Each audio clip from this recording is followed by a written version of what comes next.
if it's always day in and day out the same thing, or you always feel like you always burn out. And right now it feels like burnout, but it can lead to something more. But underneath it all, to me, it just feels like the commitment that I'm worth not feeling like I'm dying every day when I wake up. And I'm going to troubleshoot, even if it's painful and awkward, until I can move through this phase. Making sure that we don't have burnout really not only is great for our mental health, but it's also really important for our kids. It feels miserable, which makes it harder because you're like, I don't want to be this type of mom. My pre-mom self is like gone. Yep. She really is gone. Someone said something to me that really, I felt triggered at the time, and it's healthy to feel triggered sometimes when someone is challenging a closely held belief that you have or an excuse that you use. It's really easy. Like when they said, I'll give some context. The question was, like, what are some common stressors? Or like, if you're feeling overwhelmed, what do? You support yourself? And my question in the question box back to that was like, what if all of the balls that you're juggling, none of them can be put down? And the person's response was like, there is something that can be put down. Like you've made up some reasoning in your head of like, it would be impossible to move. Why though? If it's the economy, if it's you, like you are justifying the things that feel impossible to you. But like, if you just like don't have the cash, don't have the money, then then there's 2 or 3 other balls. It's not always just money or always just family or always just moving. Like those are all totally separate categories that there must be some give and take somewhere. I don't know. I kind of agree with you though, because I think about like, there are a lot of Black families who are literally just trying to make it, right? Yeah. Maybe working 2 or 3 jobs, are struggling, and just, I can't seem to think how there could be Like one thing that they can drop. Yeah. Because I really feel like they're just really trying to make it. I don't know. Because I agree with you. I'm like, I can't see anything. And that was my question. And like what she brought up, I was like, oh, me, a person like with certain access and privilege and like whatever it may be. Yeah, certainly when I really think hard about it, it feels impossible right now to quit my job. It's helping me reach my goals. It's how we pay our mortgage. But if it was chewing me up and spitting me out, like, of course there are other options for me. And it may be we have a really limited budget. It may be moving back in with my parents again. It may be, but like uncomfortable options that feel kind of like non-options, but they are. And so her response was really pushing. Okay, I get it. That makes sense. Like, actually, I think you just have written stories in your head of like, that's not an option. That's not an option. I'm just stuck in this space of overwhelm. And she's like, it's actively killing you to just say like, I guess I'm just overwhelmed. My whole life is just chronic stress and there's nothing I can do about it. Like, you know, and that is people's whole lives. And I think it's both of what we're saying. Like that was, you know, a challenging answer for her to share with me, but it doesn't change that for me personally. She was right. But for someone else, maybe she wouldn't be right. They don't have anything they can swap out. They don't have family. They don't have extra money. They don't have options. They can't get a new job. They have too many kids. Bottom line, what are you going to do? Give your kids away? Like there's no options there. You just have what you have. Yeah. And there are sometimes not good answers. So I don't think it has to be one or the other per family, per person, but each individual can think internally, like, and get honest with themselves and think, am I making excuses and deciding some things are off the table to lower my stress when I really could put them on the table? It's just leaving my partner. But then how do you find out what are the excuses though? Because sometimes the excuses feel so like they're not excuses, right? Yeah, they're valid. They're valid, but also like it's hard to feel like I know what's an excuse, or maybe because I know my personality, I feel like there is never an excuse, right? I'm always going to be pushing, but how do you figure out what's the excuse and what's the actual honest people in your life that like can reflect that back to you? So having someone that you can reach out to where you just say, I'm feeling really stuck and burnt out right now. Like I'm really overwhelmed. I don't feel I have any options. I'm in a corner. I'm painted into a corner. Like, what would you do? What would you recommend for me if you were going to be as transparent and as honest as possible? Because it's possible people in your life know something about you that they don't want to say because they know it's going to hurt you. And if you open up and ask for that kind of insight, someone may say, you need to leave your partner. The reason you're feeling so stuck is because you're in actually an abusive relationship. And that's making it where you can't move close to family. That's making you feel isolated. That's making they're putting everything on you, so you feel like you have nothing. Yeah. You're unsupported. And so the answer in your mind, because that maybe feels overwhelming, insurmountable, to address that component of stress. Like sometimes if you have someone who's really there for you that can be honest, and you have decided ahead of time, I'm going to be brave in this space and I'm going to reach out to someone and ask them to be honest. And maybe when you do that, they say also, yeah, there's nothing you can do. And then at least you've shared. And they're like, hey, you know what? You're like, this is just a thin part of life. Like your resources are really spread thin. But I'm here for you. What can I do for you? Maybe there's no solution, but I would reach out to someone as a first step to know, like, am I just making up stories that I'm stuck, or am I really stuck? What are my options? I've tried exploring them all, which, to be frank, is an exhausting thing to do. So anyone who's feeling that when you're burnt out is when you don't want to spend all of your time like finding solutions for yourself. It's not your most creative time. You're burnt out. It's not your best brainstorming time. You're burnt out. Yeah. So, and if you have depression or anxiety accompanying that burnout, you're not inspired to call your best friend or your mother. Like whomever is your person, you're often like digging deeper into that self-isolation. So it's not going to be coming naturally to you. But sometimes survival is doing the things that don't come naturally, right? You just do it anyways, because it's a matter of my life is killing me. What's funny is I'm currently in that, like, I'm so stressed. I feel overwhelmed. December is always that month for me that I haven't called my friend. I mean, I've seen her send me a message and I see it and I want to respond and I feel like I can't. You don't have like the capacity. I don't have the capacity. And it's just, I mean, but I know I'm not the only mom dealing with that. Like, feeling especially around the holidays. The holidays are just like, it's always twice a year. I have my friend Rachel, I love her to death. And we would talk so often how December and like May or June, so whenever like last day of school, that last month of school, becomes such a stressful time for parents, but especially moms, because if you're like me, like the mom who's like the room mom and doing all the things and dropping all the things and making all the dinners and planning all the parties and doing all the stuff, not just for your room mom stuff, but all the home stuff and the wife stuff, that it gets to be very just overwhelming to the point where you just feel like, I just gotta wake up, do this, do what I have to do, go back to sleep, wake up, do it, and do it again until eventually one day I won't have to get up. I can sleep in. And I'm like, okay, that's good. You know that like meme that's like, life is basically just gaslighting yourself that like next week is going to be better. Every single week of your life, you're just telling yourself like, yeah, but it's going to get better. Next week, I'm not going to be so stressed and all these deadlines are going to get better. Like this is crunch mode. But I have had seasons of my life where I tell myself that like every Monday, and I wake up and I'm like, okay, this is like a hectic week, but I'm going to check everything off and like this season will pass. But I think if some people are chronic overworkers, chronic worriers, and they just are always going to say yes, are always going to like keep adding things to their plate or whatever. Like you never reach that like, yeah. Yes. And you could be like me where you almost don't want to think about the breath, that you're okay with doing the hard thing because of the fact that, you know, it's benefiting so many people, like your little humans. They're like, oh, keep going, keep going, keep going, because it will benefit them. But does self-compromise and burnout benefit your little humans? No.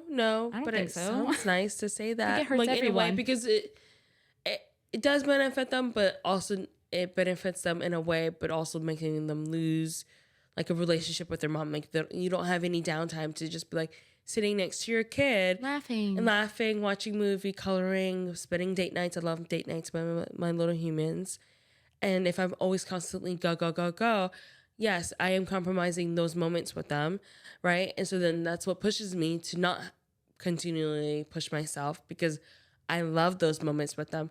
But you forget, because it's not like you purposely start yourself to be busy. Yeah, no one sets out to be like, I'm going to max out to my full potential and be exhausted. So it's little bit by little bit, then it's just the ball rolls, and then you keep being in that, like, feeling in that position of always maxed out, waking up, jumping to work, overwhelmed, going to sleep, falling asleep to the point where it's not like you're putting yourself to sleep.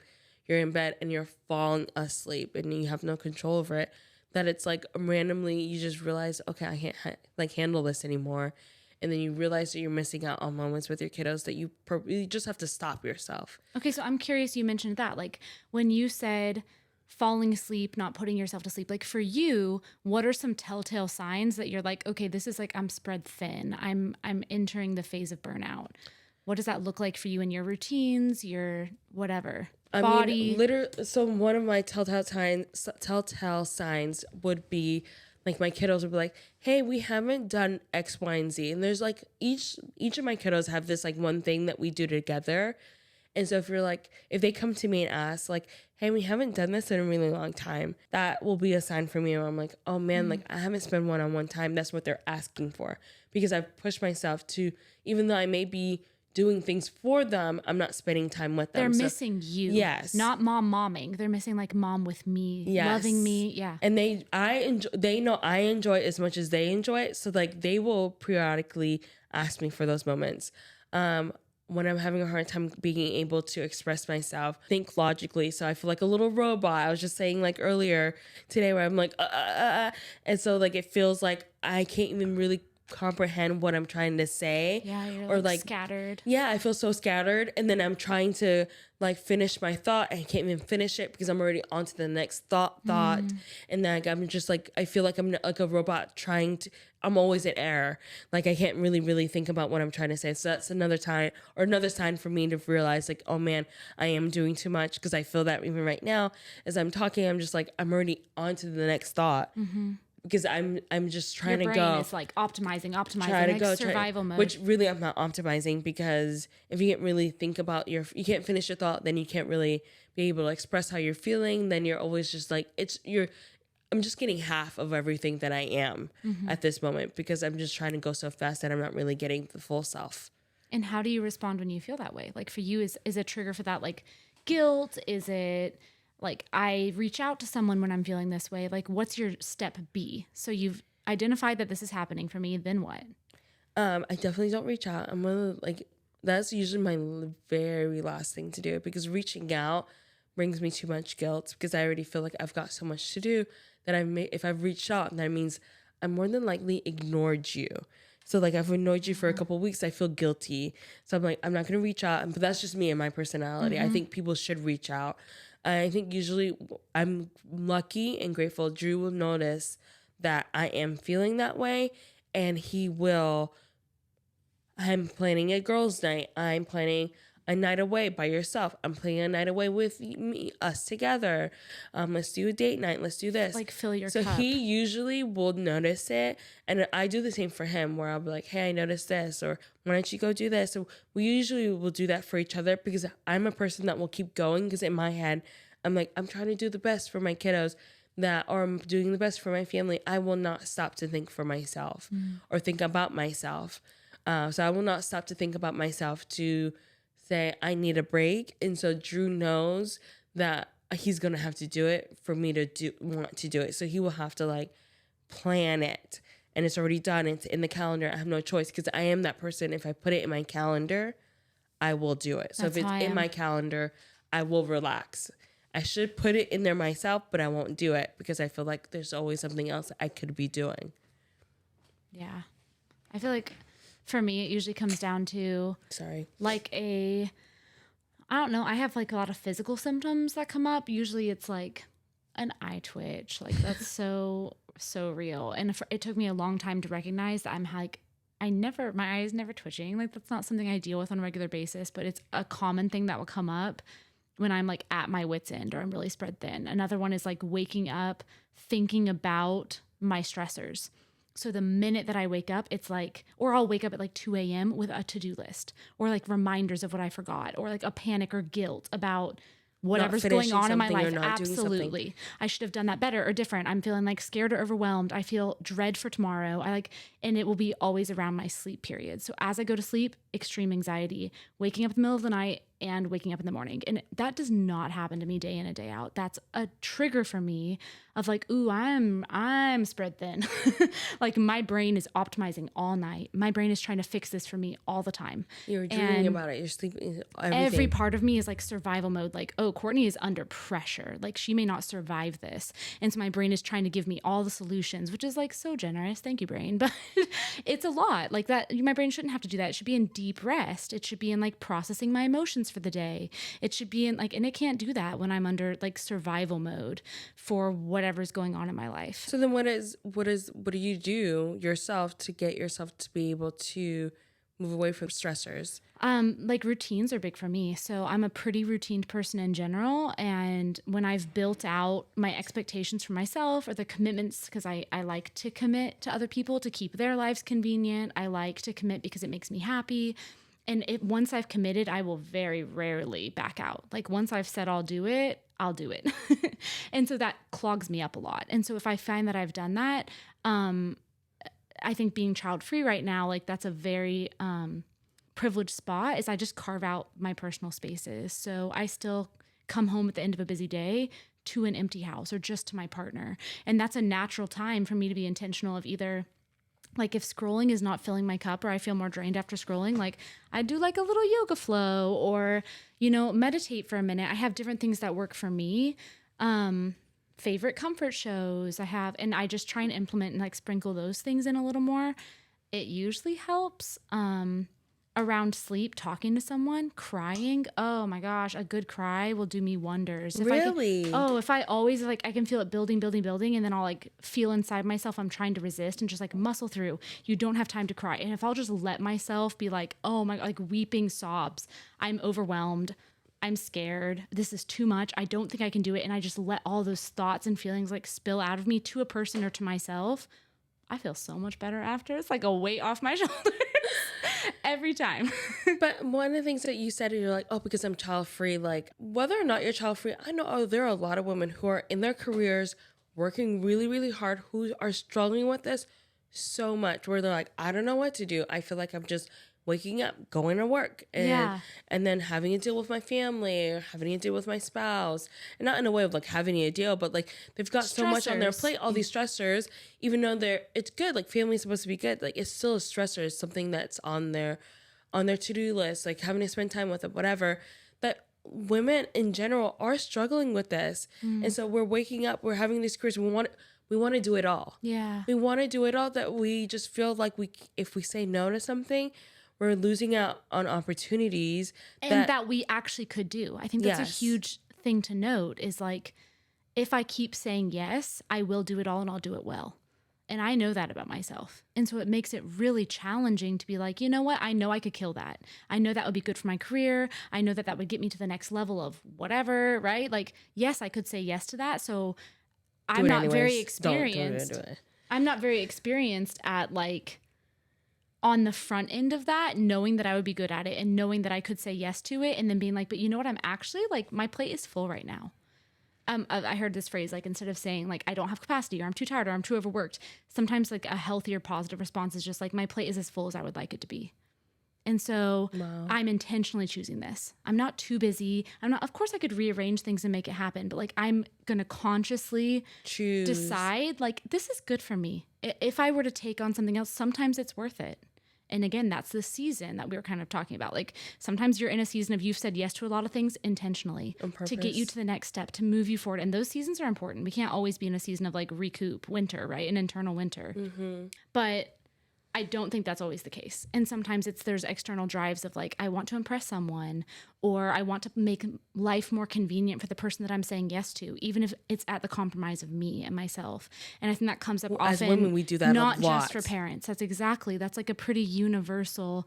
I want life to run smoothly for others, and I want also to show that I can do it.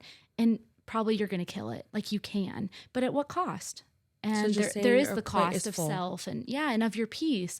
And in that space that comes from not maxing every minute of your schedule, is what you said, the little moments of humor, connection. For me, creativity, like my creativity is nowhere to be found when I am maximizing every minute, and I'm really routined and I'm like really rigid. And that's not me like goofing off.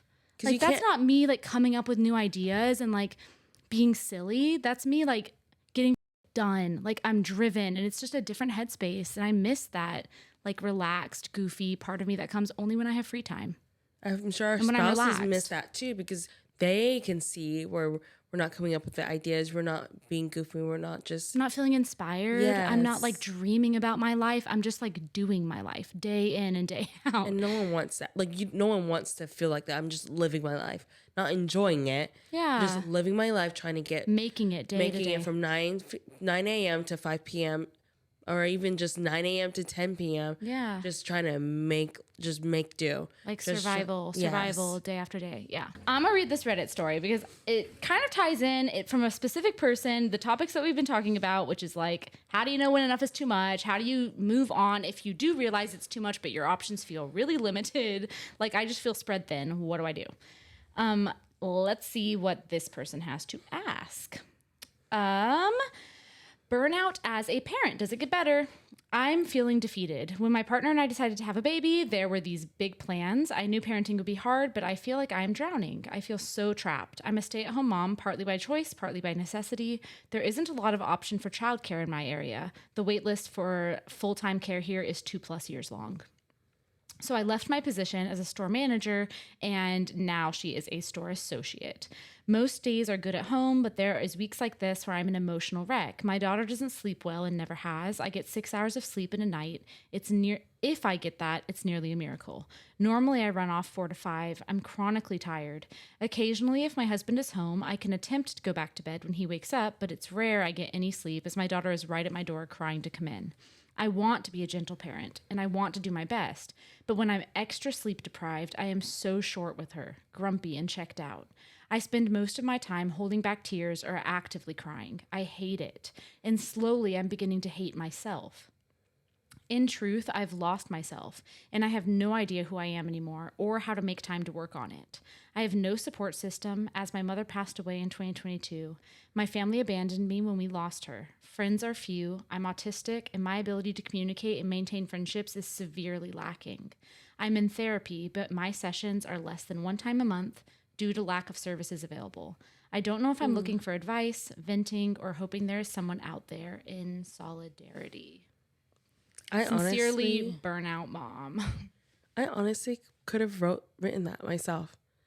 Like, I think about the first couple years of like motherhood, marriage, and I mean, I was a stay-at-home mom, literally dreading waking up, not getting a lot of sleep. I mean, I had our first two. They were 13 months 13 months apart from each other.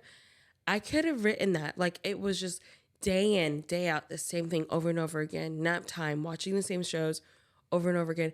It was maddening. So, like, I don't know, other than, I mean, I have advice and there were things that I did, but like just letting her know that she's not by herself. Because I know without a doubt that there are other moms who have been in the same place because I was there. And then I had the very few friends that I did have in those early stages, because I feel like all moms are in that early stage where you're a new mom. So all of your old friends that you used to be friends with, they're not moms yet. So then you're completely alone. And so you really do feel alone. And then she said her mom passed away. My mom is not in my life anymore. And that was by choice. Like, I was by myself. We didn't have money for a babysitter. We were, Drew was in school and he was working.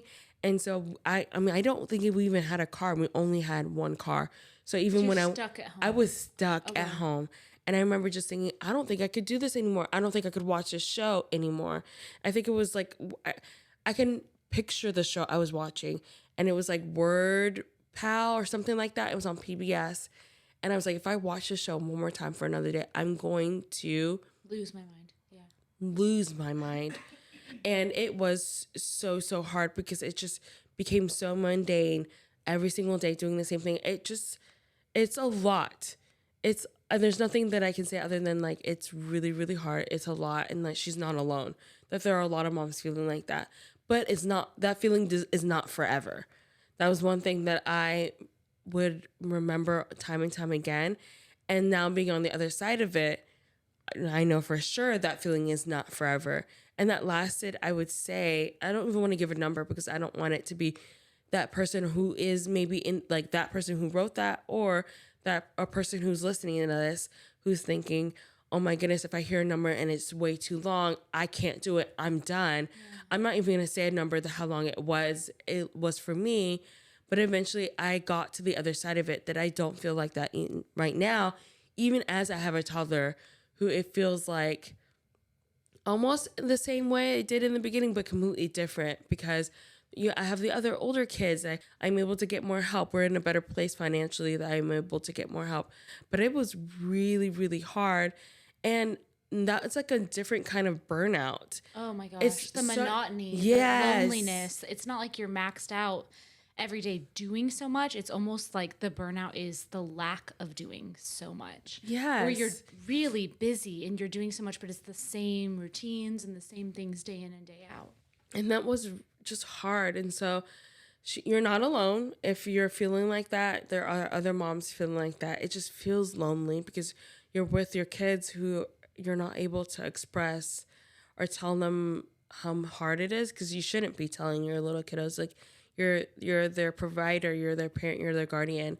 But like, I'm hoping that you can find somebody that you can relate to, talk to, even if it's just like once a month. Mm-hmm. But I do feel like one of the things she said is that I'm not sure where her partner is at in their life and like why they're not being able to help out a little bit more. But I definitely feel like they should be able to ask their partner if they can't get any outside help other than their partner. They have to ask, like, hey, I need a break.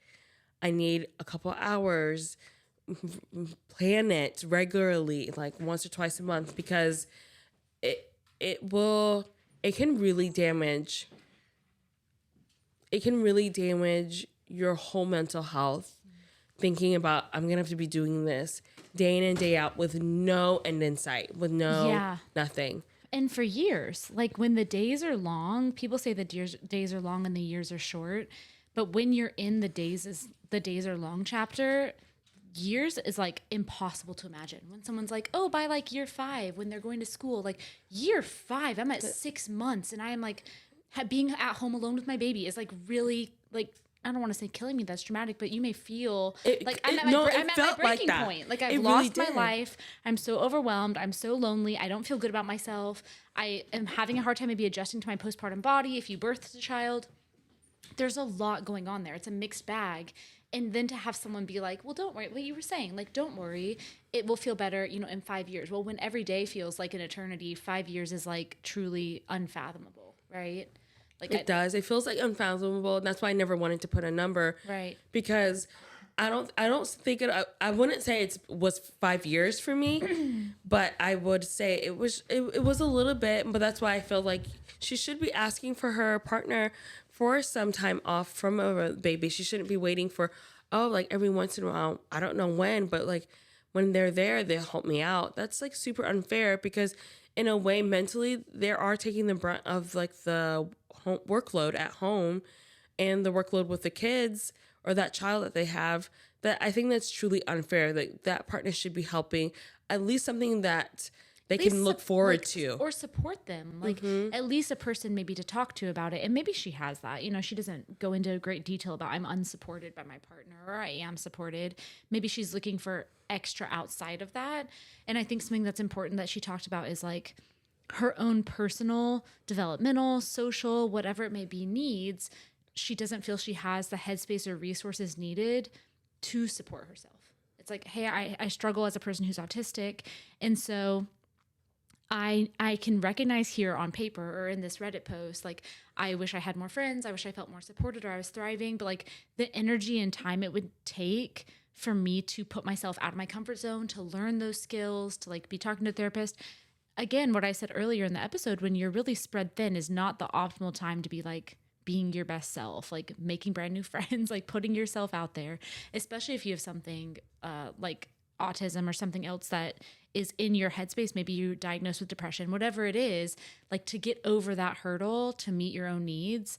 I just think it like you aren't alone, but what do you do in the moments like where you are feeling there's not a good solution to where I'm at? You just ride the wave? Or no, I think what I ended up doing was finding a friend, right, who was in the same place that I was. And like, that's really hard, right? It's not going to be easy. I remember even back then there was like the app, I'm sure people still have it. I think it's called Peanut, where it was like almost like Tinder, but it's for like moms. Groups, Yeah. So it's like Tinder where you would swipe and you would look for maybe another mom who like had a big family. Facebook or, Groups on Facebook, that would be great. Doing that. But sometimes the issue is if you're so maybe touched out by your kid or you're just needing a break from your kid, you need another human being. Mm-hmm. So it feels weird where you're like, well, like groups on Facebook may be enough, some kind of like human interaction. No, I need like physical human interaction. And so that's why I would push that mother, like a play group, like a play group, or mom's group, mom's wine group, night, or just finding someone maybe at church, going to the park.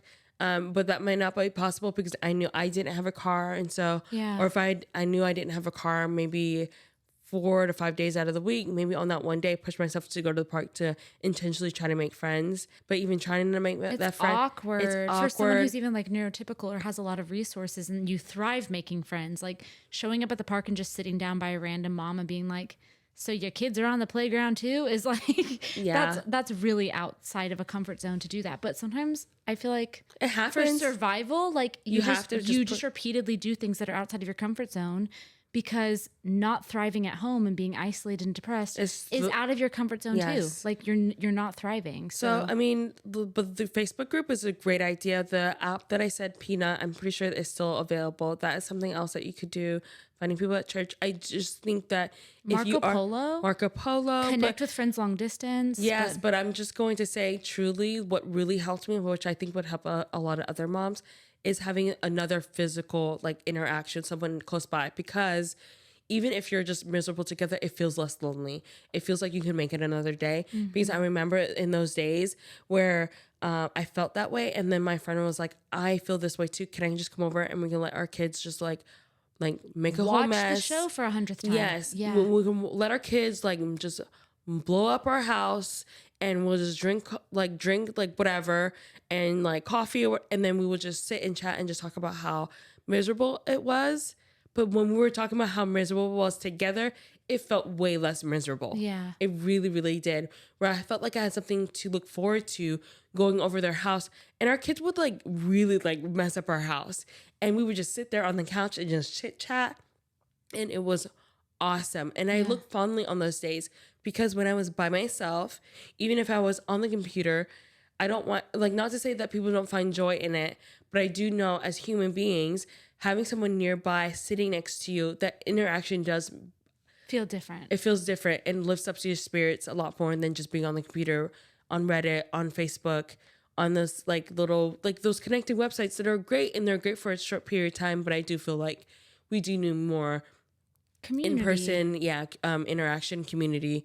I think that would be truly helpful. And I think that's what moms should try to reach out for. They should try to reach out for friends in person. Yeah, work towards like finding that community can often come at like growing pains, right? Yes. It's like, I'd like to just walk outside, but like maybe things are complicated. I don't have access to a car. I'm a full-time working parent and I feel really burnt out, but like my schedule doesn't jive with any of these moms that I'm meeting because they're stay-at-home parents and I'm like busy all day, every day, and they want to get together for lunch, and like I work a 9 to 5, you know, so I can't go for that. I don't have the money for it. That's absolutely. I need free activities. They want to go to Legoland with the kids and like I can't afford that. They want to go out for coffee at a shop like as our break. They want to get pedicures as our break. Like the array of things that could be causing you to feel isolated, stressed, overwhelmed, burnt out, I think are vast. Like you could fall anywhere on that spectrum, but underneath it all, to me, it just feels like the commitment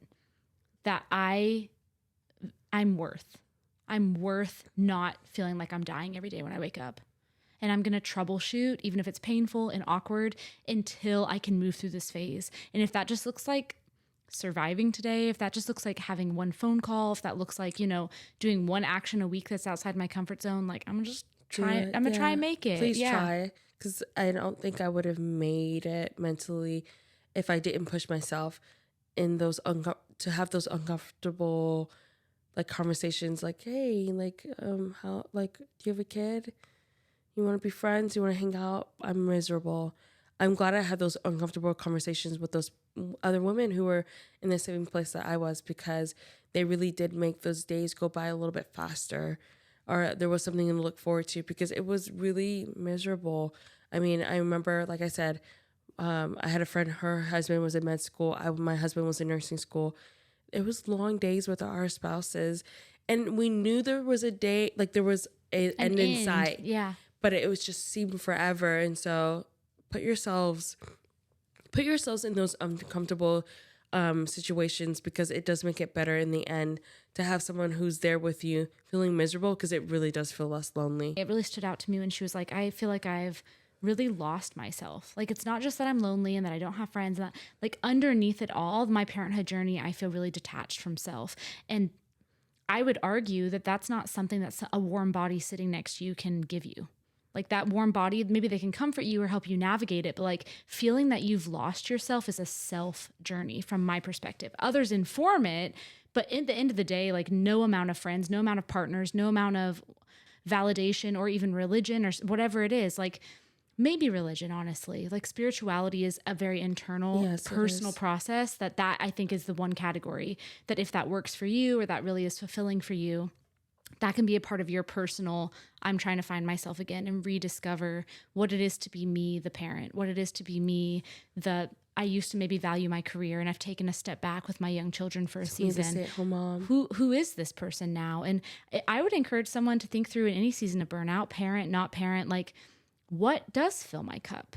Write out a list, like, brainstorm. Like, if I could think of what would make me the happiest, if I could think of, and don't have shame if something that comes to the list is going back to not being a parent, like, get it on paper, say it out loud. Like, there is not shame in feeling, I maybe regret this. This is overwhelming to me right now. I'm having a really hard time. I feel isolated and lonely. Like, whatever it is, I would say, like, let it escalate to where it needs to escalate to, and then find support for yourself. So then take that to a professional, talk to a counselor, talk to your spouse about it, call that best friend, pick up the phone and talk to your parent, whatever it is that makes you feel that there's a future after you've just, like, brainstormed all of your stuff. But getting honest and not having shame in being honest feels like a good first step. But then also, like, when did I last feel a spark? When did I last feel me? Yeah. And if it was pre-kids, like, that is so natural. You've reinvented yourself. You're never going to be that pre-kid self. Like, you're a whole new you. Yes. And like, what does this look like for you now? You probably aren't going to know, but, like, are there little elements that maybe you thrived having a bubble bath on Friday night? You can have a little bit. Yes. Maybe you know that you really thrive. You used to sketch and write poetry, right? Like, when's the last time you did that? And being finding intentional. new things, though. Yes. Finding new things, because I do know, like, I can never go back. Not in a bad way, like, I can never go back, but, like, my pre-mom self is, like, gone. Yep. She really is gone. Not in a way to, like, say it in, like, in a negative way. She's gone. I'm supposed to change as a mom, but you're having to find out who you are, and that's so hard, especially when you have all of these hormones going through your body, that it really feels like you're wanting so badly to go back to your old self, because you feel there's comfort in that. There's comfort in the that person you've known for all the years until you conceived a child and birthed a child or became a parent in whatever capacity. And so I think just being able to be okay and grieve that old person, and then finding who this new person is, I think there's something, you can find the little bits and pieces of that and then include that in this new person who you are, like you said. But be open to the whole new. But be open to the new person, because I think now that I'm, like, years past that, I'm more accepting of myself, my body, because trying to get back that old person can really drive you. Find your old spark again. Like, probably it's a whole new color, a whole new size, a whole new flame. Yeah. And you don't want to do that too, because you may end up trying to get yourself old self back so much that you end up losing this new person that you're supposed to be, because you are supposed to be a new person. You've birthed yourself and your child if it was a physical birth. And so I don't want someone to think, like, oh, I gotta incorporate all this old parts of me to try to get this old part of me back. Yeah. I think you really should try to really, like, accept, get curious, or this new person who you are, and find out who that person is. And of course, there are little bits and pieces of your old self that you really, really, truly enjoy. You're still you, right? You will always have bits and pieces of yourself, but also accept the new part of yourself as well. And so I think it's just hard, because it's just like, it sounds weird, like I'm saying, ignore the old part and enjoy this new part, but also take bits and pieces. I think it's just like a journey. I was like, it sounds messy, because it is that messy. It's really messy, because it's just like, there's not, but like, I'm happy I'm on the other side. And so there is another side. There's another side, because now I think back on it. I think I'm back on it fondly, as weird as it sounds, because I remember, like I told you, the show that I was watching, I was like, can't watch this show anymore. Like, I feel like this is just too much. But then I think about it too. I'm like, man, that was such like a beautiful journey of just like figuring myself out, because I really like who I am right now. Yeah. Like I truly like who I am physically, mentally, the mom who I am now. I was like learning who I was in that very beginning. I had no idea that the mom that was like the beginning of that journey would end up to being like the mom who I am now. Holy moly, I really like the mom who I am now. That I'm glad I had to go through all that, because it really helped me learn compassion. It taught me so much. So it's like, it's so hard. And I know some people who are in it right now are going to be like, I can't even fathom that I could learn something from it, from this moment or this part of my journey. Like I despise it. You are going to, and then you are going to get to a place that you really like who you are. And so just hopefully, and maybe I'm saying this in the kindest way, really just like embrace it, because it is going to be hard, but it's going to like, you're going to become this like beautiful butterfly of a mom who's like completely different, and like that will be the end in sight. And so it's just, I don't know how to just say it, but it is just hard, but it's such a beautiful journey. Yeah. Yeah. And I think it's worth talking about like how, what you said, like how painful it is along the way, and that instead of being hard on yourself, like, oh, I'm just going to embrace the journey and I'm just going to embrace the journey. If you struggle with that every single day of your life and you wake up and you're like, it just doesn't need to be one extra thing you feel guilty about that you're supposed to, like, maybe to each their own. This is something that I feel like it's a topic you and I can share our opinion, and we're just two people. I've never had a child, raised them 24/7 in my home. You've only had your experience with your personality, your finances, your friend, your partner. So of course, every person that's listening to this, I hope underneath anything we're sharing about burnout or overwhelm or parenting would be like the inspiration to get curious about yours, which is going to be different than anybody else's. And like, just hold space for yourself. And something that comes to mind for me is like, in addition, like to brainstorming and thinking about where your spark is and what you enjoy, like how do you talk to yourself? How is it being, if you only have yourself and it's you and your kids day in and day out and you're like burning out, is it a kind place to be inside your own mind?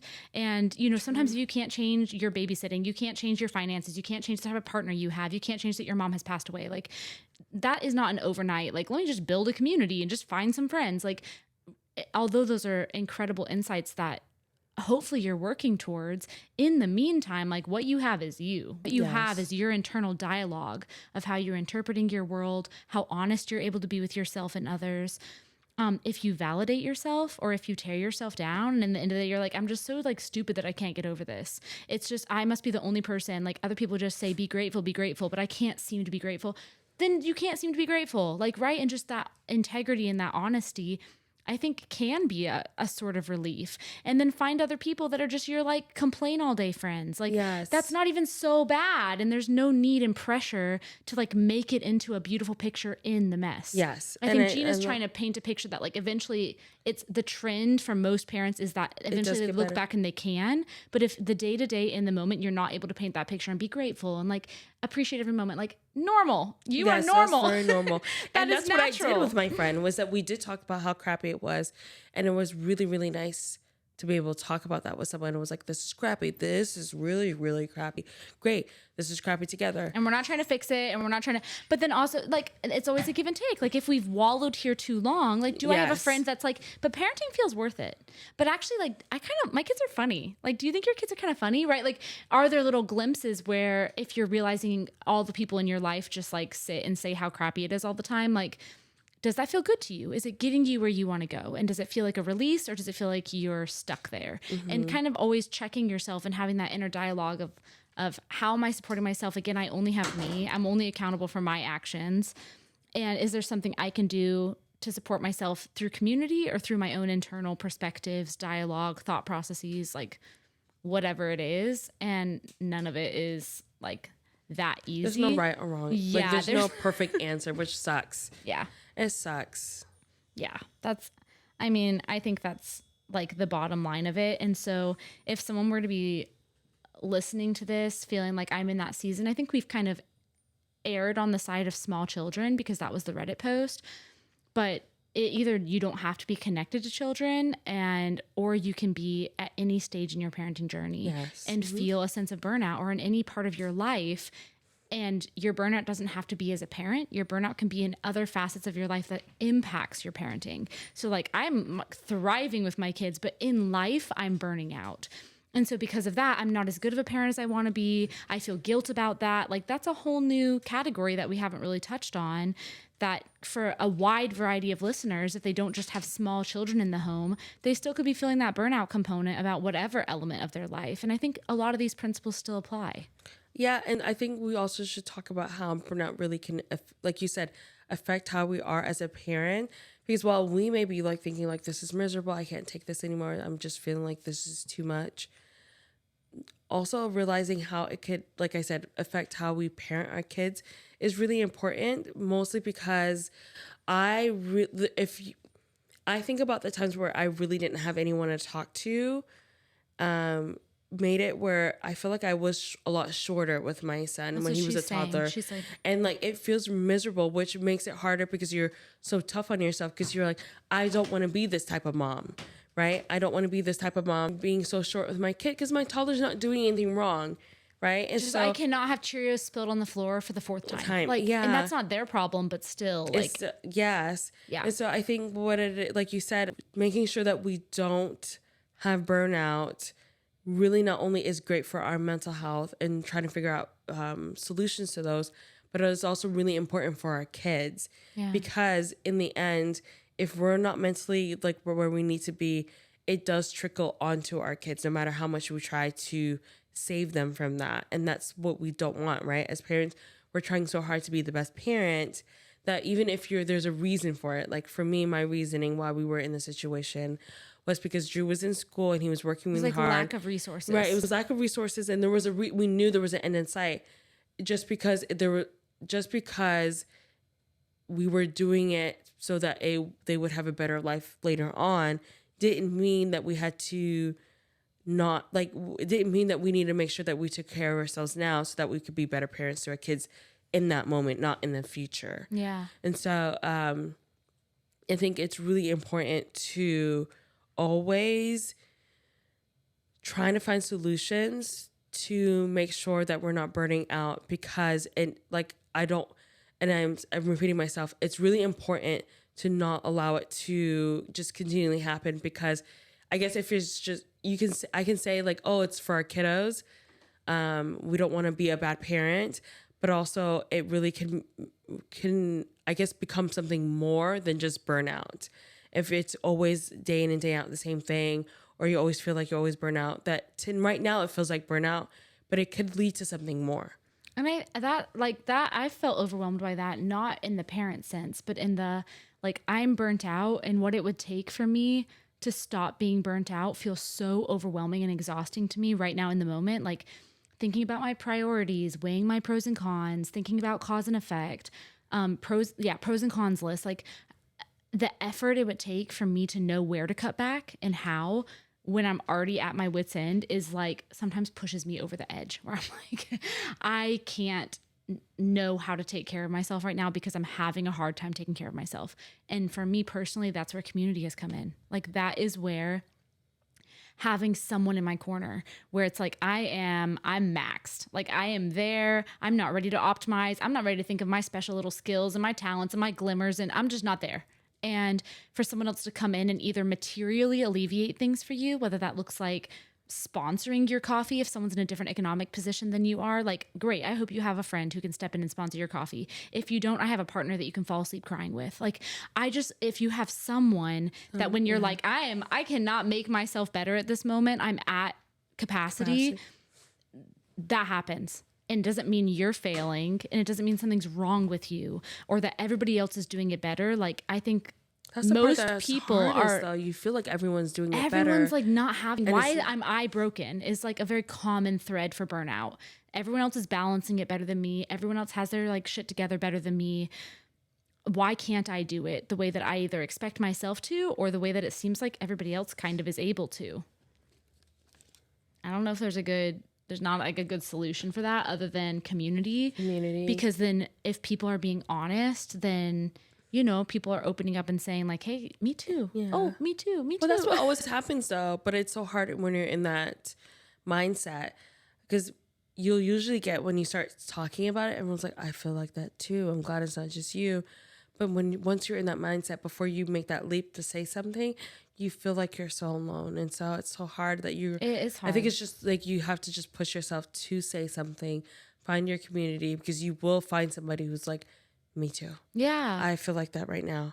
Or I felt like that in the past. You're Here's not some alone. things I did. Yes. Here's some, yeah. Or just like, I'll let me just sit just here and listen. listen. Yes. I'm going to just sit here and listen. And I'm not going to have a solution. And I'm not going to tell you how I troubleshot that and what worked for me. I'm just going to say, this is hard, isn't it, sister? Like, this is hard. So hard. Yeah. This is hard. There's not a good answer. It's not going to be easy. It may take, and for someone, what's coming to mind for me is like, if you have a child that, for many people, children grow into different phases of their life. I follow a lot of individuals that are, have children with disabilities, like significant physical disabilities. And a common thread that many of them share is like, other parents, like their kids get to new developmental benchmarks. Their kids, and that's kind of like a horizon that they can look forward to. My child will be in school 8 hours a day. My child will be bathing themselves. My child will be able to feed themselves. My child will be able to talk and communicate their feelings better. And some people that have unique situations, disabilities being one example, the horizon never comes.